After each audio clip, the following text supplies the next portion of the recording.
Hi, welcome to Uniqueness Built In. I'm Mike Garabedian, and today we're going to talk about landscaping, grass, plants, rocks. And my guest, shouldn't have done camera. I don't have to do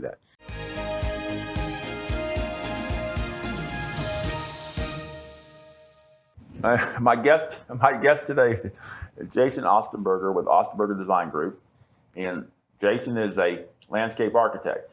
Yes, I am.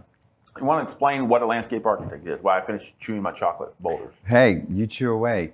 A landscape, it's very awesome that you have boulders. Mm-hmm. A landscape architect is an educated, trained individual who carries a degree from a university that will address the whole experience, site development, and the wish list from a client and turn that into a reality for them. Okay, so you've done. We've had the pleasure of working with you on a very involved project. Which we both got more gray hair, but it was a great project. It was a lot. There was a lot to it. But one of the things I noticed was on the plan set from your firm was probably as many pages as a plan set we'd have on a traditional house. Now this house, it was a lot more complicated stuff like that. There was, I think at one time there was 15 pages on one of the plan sets. So what is normally when you go get a guy to go draw you a house, you have your cousin or whatever, a really a lot of great landscapers out there. Will draw you one sheet, little design, watercolors, what have you. But yours was not that. You want to talk about plans for a minute? Yes, we do. I guess the question there is kind of twofold. One, landscaper versus landscape architect. Okay. Go. And so I think a landscape architect would take into consideration the plans, the engineering, the design, the holistic approach from the whole project. A landscaper is who someone would hire to install a landscape architect's plan. Okay. So a landscaper, I use them all the time. That's who I go to with, here's this plan that we've created for this client. Help me achieve this in the field. Right. Landscape architect, we start, and I like to say, I think the best place for a landscape architect to start is from the beginning. Mm-hmm. When a client, I will usually approach a client that's wanting to build or maybe wanting to buy a lot. And I'll work with the builder, the architect, and myself to pick the best lot for that client. That's step one. Step two, I think we would then take that consideration into what are they trying to achieve? Right. What do they want to build? And what does that look like? So we would then talk to them about how do you want to live interior and how do you want to live exterior? And those two have to work together. And so working with a client from the beginning of a project through the design phase. And I think design phase, most people think, oh, I'm going to design a house and then I'm just going to do the landscape at the end. Mm-hmm. Oh yeah, put a tree there. Well, actually, we talked about that. So I noticed during the project we just finished, we draw the house, we draw the pool, we send it off for landscape architect plans, and then you came back with some input. Your team came up with some input and some thoughts, and then we made edits to the master plan to accommodate that. And it worked out spectacular. But many times when we have owners, they draw a house, they'll throw their pool in there, and then when they get near after you do our driveway, they'll have someone come out and design landscape. And we've done some beautiful jobs, and we have some great. But the landscape architect concept, you're in on the front end with the architect, and you're offering, I say your firm, but also the concept of landscape architects, you're offering input on how we can modify things to enhance the presentation that you would not have otherwise had a chance to do if you'd done it later in the process. I agree. I think the big difference, a landscaper will install a plant. Mm-hmm. They can follow a plan. Right. A landscape architect, our goal is to establish an experience. Mm-hmm. So we create the experience for the clients to live outside. Anybody can plan, hey, I want to put it down our kitchen. But if you want to do an outdoor kitchen that also has an experience with it, I think that's the difference. And I think, any mason can build a kitchen, but can any mason design the way that, would impact how they experience the landscape? Absolutely. And that also goes back, we talked earlier about the difference between architects and home designers. Yes. There's an extra level of detail that can go into that you can get by that education and those processes that an architect will introduce into the process that maybe a landscaper or somebody else would not.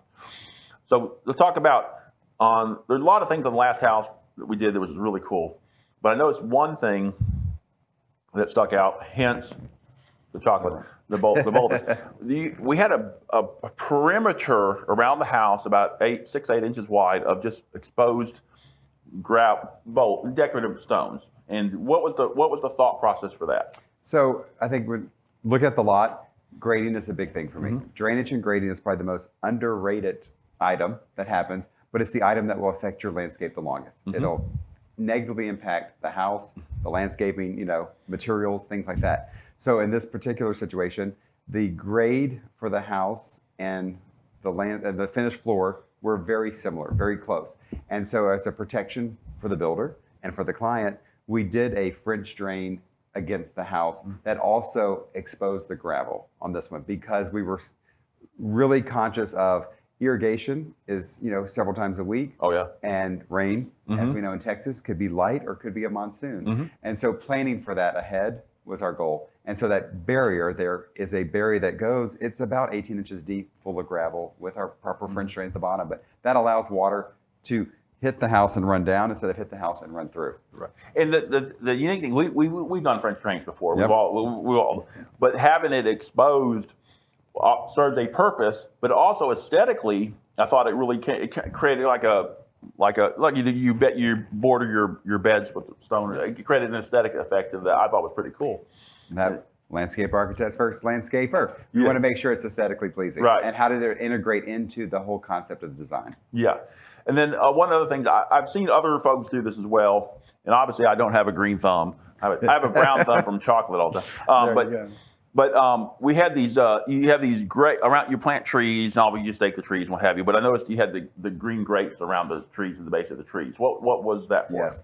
Look at drains. Yep, it is. So all of our large tree plantings, we want to make sure that we ensure that we're monitoring the amount of water that's being put down in each tree. Okay. And so with Texas soils especially, the deeper you dig, the more clay you hit. Yep. And we're putting these big trees in, we will hit a barrier at the bottom that becomes very tight. The soil is compacted.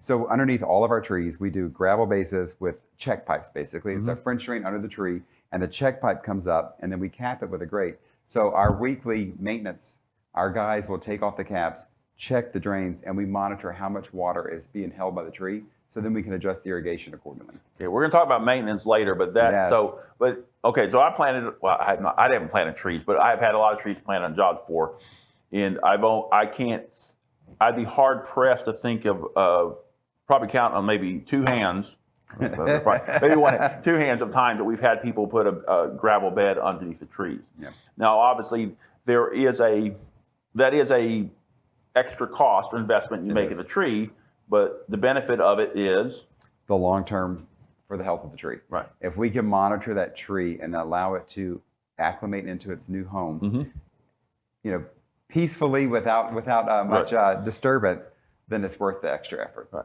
Because I've had trees that, and I don't know if it's water or clay or what have you. We have trees that get sick on us. We replace them 2, 3, 4 times. Sometimes they're warranted, sometimes they're not. Right. But even if you have a warranty on a tree, you still lose a year or two of growth on it, and you're starting over again, and versus very much so. And I think it kind of helps negate some of those problems that we've run down the road. Yeah.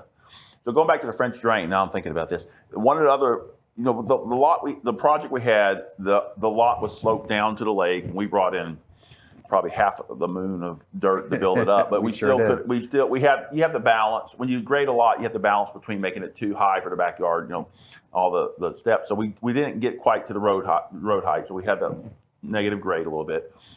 One of the other things you did with that French drain, which is not as common, was you put sump pumps in. What was the theory behind that? So whenever I encounter a situation as this one, when the house becomes the barrier between the front yard and the backyard, there was a huge slope that went to the back. Right. There was a big pond in the back. The house became our barrier. And so in order to ensure that we were collecting as much of the water as we possibly can collect, we did, because we put our French drain in, and then the depth of the French drain and the depth of the outlet were too similar. So we would have negative slope. Right. We would not be able to allow the water to get out. So the sump pumps, while they're not my favorite, we do incur situations where you have to have them. So the sump pumps were put in to make sure we had positive drainage away from the house. So if you have a big rain event or something like that, yes, you don't have to count just on, you have gravity, but gravity doesn't always work if it's obstructions. As you know, or here in Texas, when we get a big rain, there's not many things that can keep up with it. And so having positive flow drainage as well as a sump pump, we're doubling our efforts. So talk about some of the most common. So you're talking about you owner picks a lot. He starts drawing the house. He picks a great builder. I know a few. Of course. And most likely, usually what they'll do is the pool. But I remember on the pool concept for this project, you had some concepts that you'd inputted in. Yes. So you typically, okay, talk about that. I tell people, as people when they buy a house or we're working with them, said, I am so glad that you have this lot or you bought this home. And now I'm going to allow you to have my garden at your house. And they always laugh about it. I'm like, and you get to pay for it. Right. I think, so we look at, when I meet with a client, like I said, I want to know, how do you want to live? What is the experience that you want you and your family to have when you're at home? Right. Number one. Number two, also look at the age of who's there. If it's, a young family, and it's a 2-year build, okay, well, they may be 5 now, but we're going to be 7 when we move in. Right. Or also I'll look at, okay, we have a 7 and a 5 and a 4. Well, in a couple of years, we have drivers or things like that. So I want to look at, how does the family live now? And how's the family going to live in 5 years or 10 years down the road? So that's one of the things I think we bring to the table.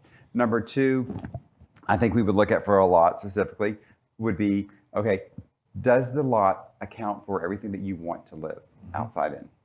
Can we have a pool? Can we have a sports court? Or can we have a play field or things like that? So I think working with the client to make sure that, yes, I bought this great new lot. Is it everything is going to offer me everything that I want to have on that lot? And then the next thing would be the house itself.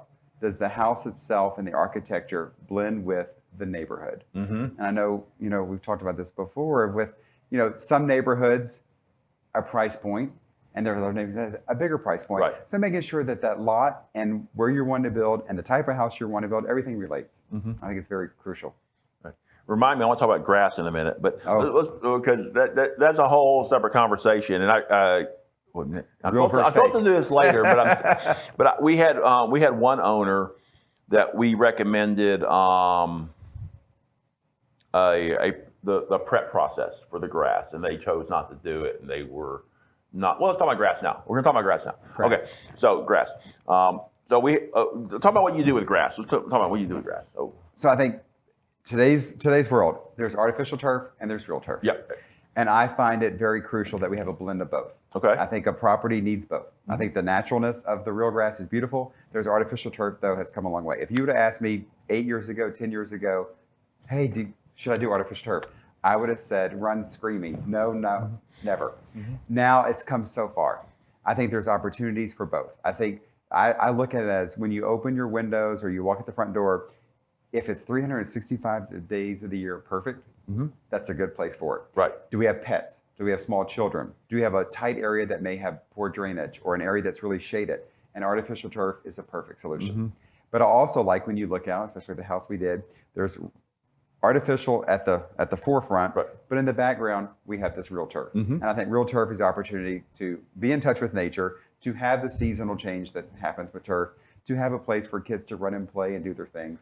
I think that combination of both is crucial. So I remember when many years ago when I played ball, the artificial turf was like playing on Velcro on concrete. It hurt. Used to be, yes. We thought it was cool, but we're young and stupid. You were tough. Yeah, or stupid. But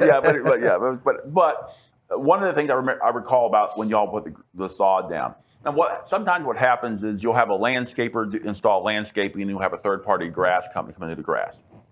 And they just rake it out and put it down. But y'all didn't just rake it out and put it down. You did something else with the natural grass. Explain what you did and why you did that. So several things we do. For both artificial and real, I want to establish grade. That's my first thing. We will till, prep, because the base for anything you do, beds, driveways, hardscape, anything it is the most crucial thing. So yes, the first thing we did, we grilled, tilled, graded. The second thing we do for real grass, we'll do a sandy loam. Yep. And that goes down. And that allows us for all new roots to have a soft, loose soil to go into. And when we water, it allows that water to kind of penetrate through that first part, and you're not just holding water on the roots. And that's crucial for making things established. For our synthetic grass, we do a 4-inch decomposed granite base that is compacted with a compactor, and it's solid. I mean, it's like basically concrete underneath there. Right. So when that turf goes down, we're trying to reduce the effect of the movement that happens in our soils. And we've seen turf jobs where wash out or what have you. They wash out. You start getting a little bit of lumpy stuff going on.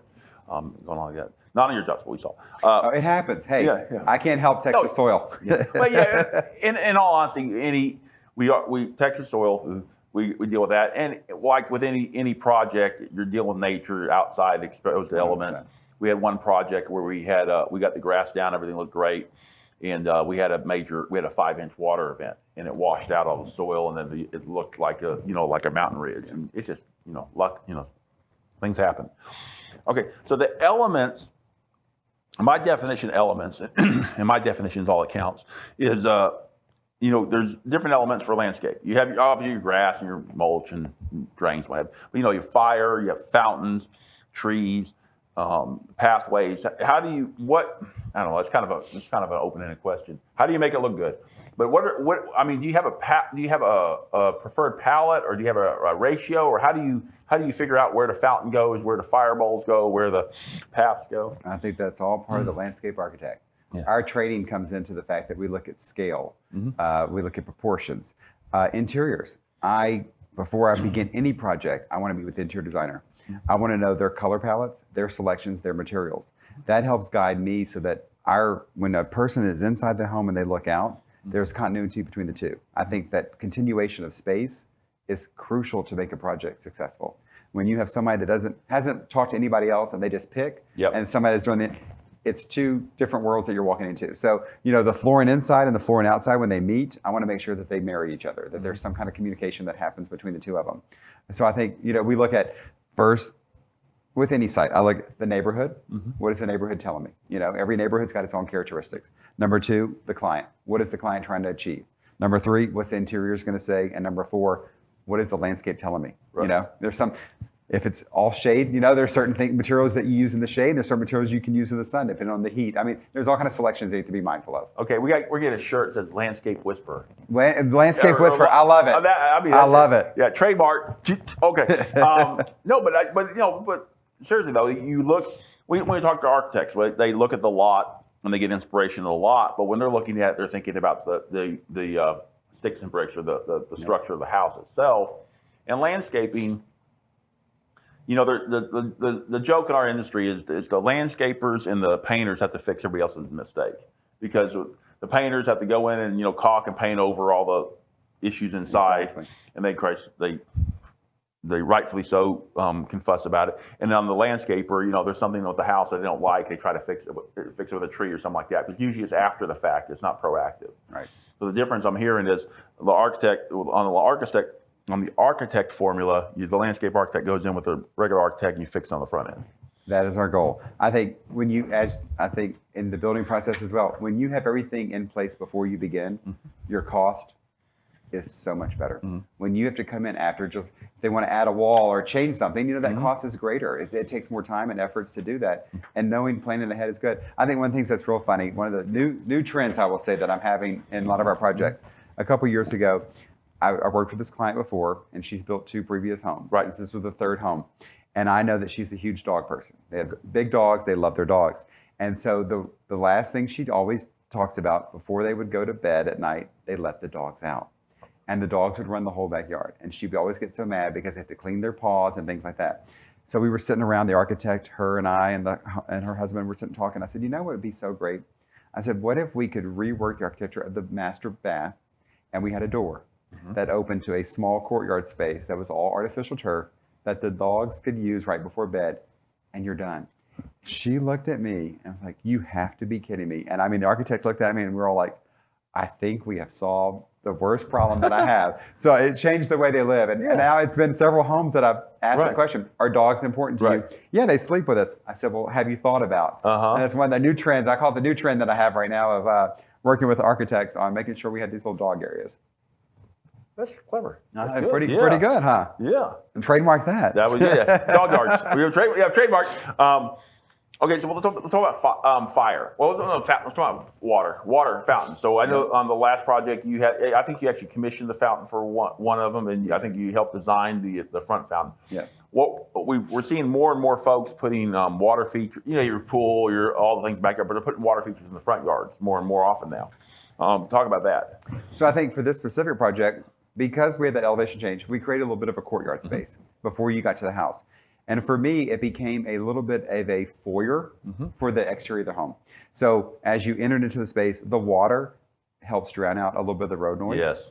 Also, this home in particular, their dining room, the doors open up to the front. And so they like to entertain. So how do you create a space that, A, you want to open your doors to the front of your house and not feel weird that you're standing on the street for everybody to see? So creating that courtyard, having that fountain, it became the visual. It was a focal that through the dining room, they got to see it. As you walked up to the house, it was a focal. When you come out of the house to the door, it is a focal. So it's this transitional piece, but also when they entertain, they can open the doors and people can gather around the fountain and it doesn't feel like they're just on display.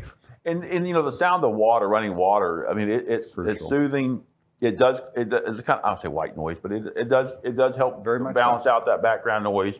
I mean, when you go to visit the owner or whatever, and not just their house, other houses, that water does, it makes a big difference. Water also, and you don't even think about it until you think about it. Exactly. Water commands attention. I think, if you see a beautiful lake, you're going to want to look at it. Right. You go to the ocean, you want to look at it. So at a home, a fountain commands attention. People like to hear water, see water, the movement of water, the reflection in water. Water's crucial, I think, in the landscape. It brings it to life. But we didn't have any koi. We didn't have no koi. No koi. Yeah. I have a project at Cedar Creek Lake that we have a koi pond, and he spent an exorbitant amount of money for these kois, and he was adamant. And he called me the next day and said, "Well, raccoons, they're all gone. Yep, $150,000 I spent on koi are all gone." And I was like, "Well," so we learned our lesson, and we transitioned and changed the way that layout happened, and now we're good to go. I had a pond period where we put ponds and babbling books in front of our house, and we did kois, and also we had these big old koi fish and all that, and they would just start disappearing. Where'd it go? I thought it has raccoons and snakes. Snakes. Yeah, we found a snake. We had a big water moccasin that big living in the wall of the house. That was a whole other story. My previous administrative assistant found that. Scared of Jesus. I got to chop his head off. It's pretty cool. This person left? Yeah, I'm out. I'm gone. Snakes and raccoons. But let's talk about fire. So fire is fire is the new water, because we're seeing more and more of it incorporated in pools and just in general areas.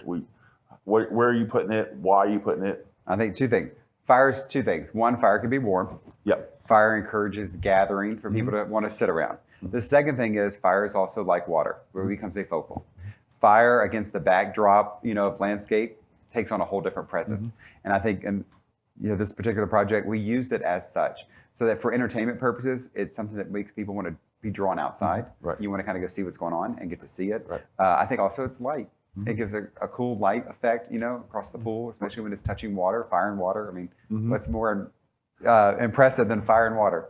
Well, the other thing I like about fire is movement. Movement is always nice. Whenever you have movement in a space, with designers, they'll use surfaces and finishes to create movement or lighting. But on the outside, when you have fire, I love the movement, but it's quiet movement. It's just, the flame moves. It's just all natural gas or something. But I found myself entranced if I'm, not that I daydream, but if I did daydream on a job, you just stare at fire for a minute or two, and it's soothing. It is. No, it very much focuses. So. Very much so. I think it brings a peace to the landscape. Yeah. It's pretty incredible. And with technology these days, you can turn it on from your phone. So that even makes it better. Well, we can do that. The one significance of fire, though, and having it planned up front, is we've had homes where we've had so much demand on gas that we've actually had to upsize to commercial grade meters, if you don't know that at the front end, you aren't able to always maybe size your meter or size your feed from the city or what have you to make sure you have. Because if you put too much fire, plus your pool, plus your hot tub, plus your fireplaces. 100%. You're calculating for the heater. Yes. For the spa, you're calculating for maybe a fire pit, you're calculating for your grill, your Blackstone, whatever it may be, and all of a sudden that load becomes much greater than you expected. And then interior, we had a home that it was a renovation, and the client kept saying, "Well, I want to do all this renovation work," and they said, "The only thing that I can tell you is I can't cook on my grill and have the fire pit on at the same time." And I go, "Well, why is that?" And they go, "I have no clue. I can't figure it out." And I said, so we ran the calculation, and sure enough, Well, because if it's cold, well, they had the fireplace on inside, Right. they had the fire pit on outside, Yeah. and they were trying to do the grill, Yep. and they were undersized. Yep. So yes, planning ahead, Right. it's a lot easier to do beforehand. And we talk about this a lot with picking lots and architects and the technology and all the other aspects of the house. But you really need to have a global view of your project at the beginning. Now, you're not going to pick out everything. You may change this or that, but if you don't have a global view, some people just want to jump in. They want to start building the house. Let's go. We'll figure it out as we go. You can run into issues, and you may think you're saving money by not having the landscape architect draw the plans up front, or not having your AV guy do his plans. But the reality of it is you're probably going to spend on the back end 100%. and more. And more. Yeah. And more. Not planning ahead will cost you. Yes. I see it all the time. Yeah. I mean, you can see it when you go to the store and you don't plan ahead for maybe your grocery bill. Like I'm going to buy a few things, and then by the time you leave, you have so much more because you didn't plan ahead. It's the same kind of concept of when you plan ahead and spend the money, A, your experience in that what you've done is better, and B, your cost. While you may spend a little bit up front, you're actually going to save it on the end. That's why we have Costco closets in our houses, because when you go to 100%. Costco to get 5 things, you come out with 2 carts full of stuff, you need a place to put them. Okay, so now it's not as much an issue here, but we have family in Southern Cal, we're out there quite a bit, the xeriscaping. With, we talk about turf, but there's also the whole philosophy of low water use plants and the gravel and the things. On our projects, we have not done that substantially. I mean, we know a little bit, but not a whole lot. Are you getting into that, or do you see a demand? Or Yes, I think some of the turf areas are for me a little bit more water conservation. Right. When we have homes with a lot of beds, some of that turf area allows us to be able to water that more often than if we're in water restrictions. I can focus the water to the things that need it most. I know that xeriscape is such a hard thing. It takes a certain architecture, and it takes a certain client that can appreciate it, and not everybody wants, nothing but a few little things. So I think that becomes a little bit of an issue. But yes, I think in our aspect, maybe not as much of a xeriscape, but it is the fact that a landscape architect can look at, let's plan for plants that require less. Yes. And we plan ahead for that. And I think, especially in Texas these days, with our crazy weather swings between the freezes and the drought, we've learned quite quickly how many plants actually make it through both. Yeah. And so our list of I call it our tried and true. I always tell clients, we have tried and true that I know we're going to do well. And then I have this little group over here that we call we're going to spend money and we may make it 3 years, but guess what? You may have to replace it, but it's worth it because it gives us this feel or this look. And so they're always like, okay, so it's kind of like seasonal color. I said, it's kind of like seasonal color. Yeah. Well, I think they need to figure out a way to make crabgrass an architectural plant, because crabgrass survives everything. Okay. So the xeriscaping, obviously, we don't see a lot of it. I've seen a few. There was a house when I grew up in Central Arlington. They had two houses had a whole rock yards and all that, and the yuccas and what have you, or agaves, or what the Agaves. Grow your own tequila. So we're talking about plant selection. You want to be cognizant, and then plant selection is an issue too with your soil, or if you have like on one lot, when you're on the lower side of a hill, you're going to get a lot of water, a lot of surface water, and sometimes I know some plants don't do as well with that. 100%. I'm for that particular situation, I'm picking a plant that can take that water, and handle it, and also help me use it. How does that plant gather that water for me so I'm not having additional runoff? So yes. Let's talk a little bit about, we talked about design theories. You're trying to take the inside of the house to the outside and vice versa on that. Have you ever had a project where the lot tells you to do X, like contemporary, and the inside is traditional, or vice versa, where the landscape maybe drove the interior design more so than the interior design driving the exterior? That's a good question. I think there's a little bit of both. I think every project has a little bit of both. I think, there's that communication that needs to happen. I want this, but this is what everything else around me is telling me you need. Right. And so how do you bring a client to understand that? And then also how do we make that work for the whole design intent? So I think it's kind of a hard question, because I think there's a little bit of both, but. We got to stump you. I know, you got to stump me somewhere. The whisper. Yeah, the whisper needs to yell. So the design mistakes, anything that you see, if they weren't going to use a landscape architect for whatever reason, or why would you? I know. I mean, after this discussion, I know. Run out quickly. Just do it. Call 800 800 yard. I need landscape whisperer. Yeah. URL of that. But if they were not going to use, or they're contemplating, besides the architecture versus design, what are other big mistakes you've seen owners make in designing their homes or landscaping their homes? I think for me, I would say this. I think not bad mouthing builders at all, but one of the things I think I love is when I do a project and a builder will come back and say, well, we got another bid and it's apples to apples. And I think that's one of the big mistakes. I think that when a client believes it's apples to apples, I think it's very hard for anybody to look at apples to apples when the designer and interior designer, architect, landscape architect, what's in our mind, the vision that we've brought to the table and how that translates. And I think that's number one, appreciating and respecting kind of the trades that you bring to the table. I think that relationship between the interiors architects and landscape architect and the builder is so crucial that team can work together. They understand your vision. They can communicate the vision that you have back to you, show you examples, and be able to implement that. I think the second thing is, well, this plant is a 5-gallon and this plant is a 30-gallon. Well, there's a difference in size. And they will say, well, I put in that holly like you told me to. And I always laugh. And the holly is this big. And then I'm like, well, yeah, but in our bid, the holly was this big. And there's a difference. It's scale. What does it look like in the landscape? How does it make the house, read? And so I think that's one of the big mistakes. I always laugh when I pull up on a job. I'm like, oh, so they ran out of money at the very, very end and they cut the corners on me. And the joke always is, I always tell the interior designers, it's okay to go to IKEA if I need more money. Well, the thing about the plants, though, the opposite, we've seen this happen before, is people will get the smaller plants, and because they're small, they put them closer together, and then they grow up and they overgrow, and then you have this, intermixing of that. And then, of course, the other thing we've seen too is not paying attention to the plants, and they'll plant they'll plant a tall growing or medium height bush, but plant it in front of a window when it's small, but then it blows up and blocks their window. And then when you cut it back, it looks awful. Yeah. So knowing the plants is important. Knowing your plant size. I think landscape architect. I think that's one of the big transitions. We want to plan for what's happening as installation's happening, how they're going to live in the space, but also the third component of that is maintenance. And what is the long-term outcome?